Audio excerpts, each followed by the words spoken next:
Nouvel audio donc pour revenir sur la mécanique d'autoprotection perverse et illégitime, et je dirais même d'auto-immunisation diabolique des personnes perverses narcissiques,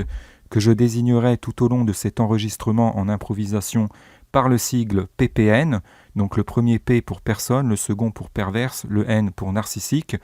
L'emploi de ce sigle me semblant particulièrement judicieux, puisqu'il permet de désigner donc autant les personnes perverses de sexe féminin que masculine, ce qui évite donc de promouvoir fâcheusement une conception sexiste de la perversion narcissique, de la perversité manipulatrice, et ce qui évite de pervertir la psychologie anti-perversion narcissique d'un unilatéralisme sexiste, malheureusement dénoté par beaucoup de psychologues autoproclamés, qu'on voit notamment sur YouTube,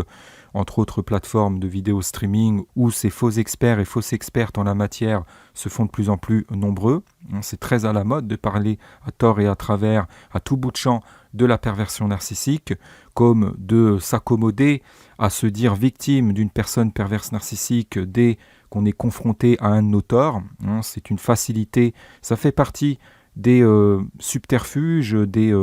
ruses perverses de dédouanement illégitime face à la critique morale qui est souvent très mal acceptée. Donc de plus en plus de personnes moralistes se font enfermées dans une image de personnes perverses narcissiques parce qu'elles ont commis le crime, entre guillemets, de lèse-majesté